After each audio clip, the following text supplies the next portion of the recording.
When your client changes your contact person, make sure the new person knows your agreement. I'm learning to thrive in the gig economy. If you'd like to learn too. I had an issue this week with a client that uses Upwork to pay its freelancers. Now, if you're not familiar with Upwork, it's a network, a job-seeking network, basically.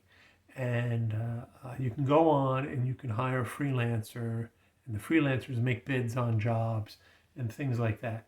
And I don't usually use Upwork because, quite frankly, I've got almost all my clients through word of mouth, including this client, by the way. But when I first started working for them, they said, we use Upwork because that's our accounting system.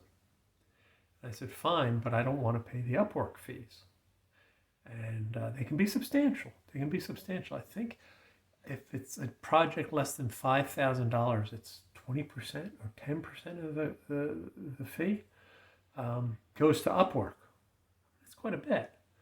And so what Upwork says is that you should build up whatever you charge the client, or at least build in the Upwork fee so that you still get the net that you want.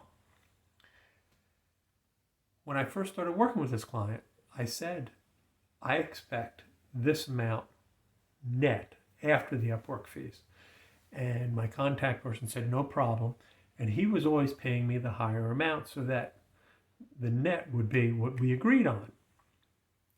This month, he sent me an email at the beginning of the month saying that he's sorry, he's moved on from the company.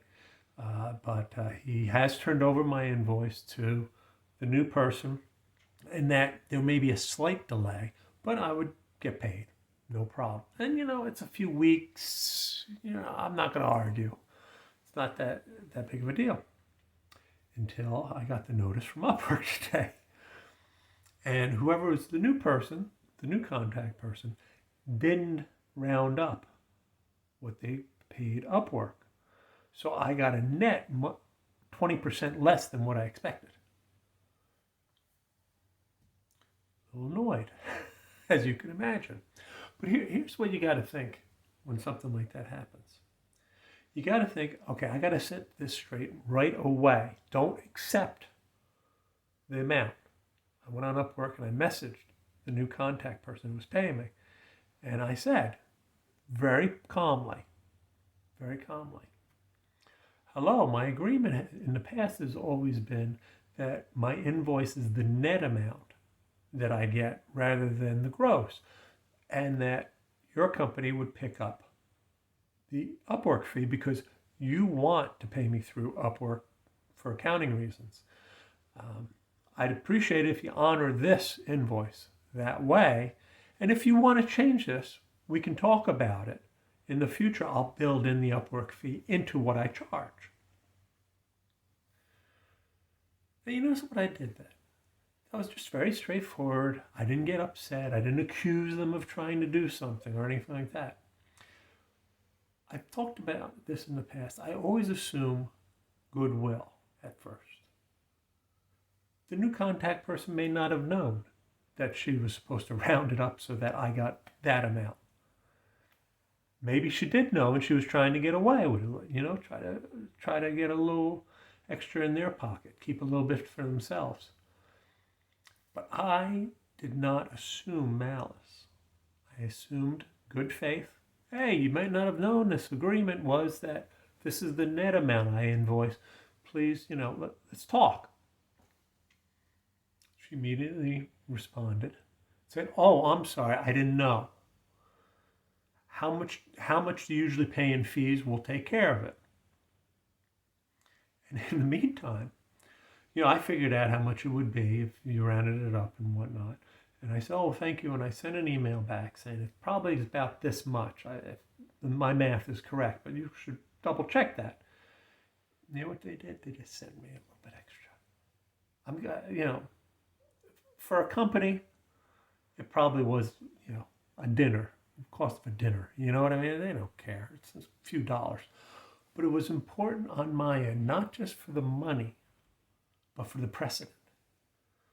When you get a new contact person at a company, You want to get right up front.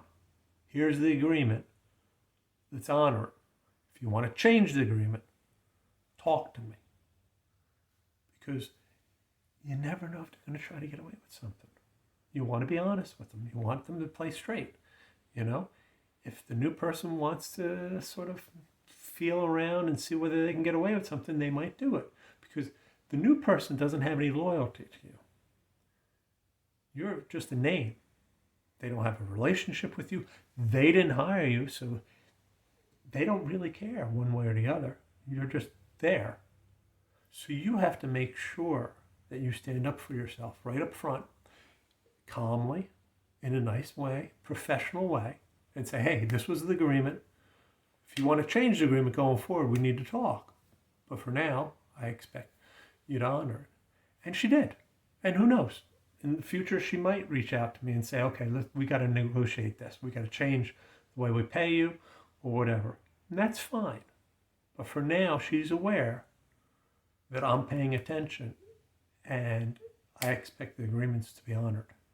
What do you think? Did I do the right thing? Should I have done something a little bit different or done a little bit better with her? I don't know. It's up to you. Please comment down below and like and share this video. I think this would be helpful to people when they, if they're freelancing and they change contact people at a client. And please subscribe because YouTube really looks forward to subscriptions. And until next week, take care.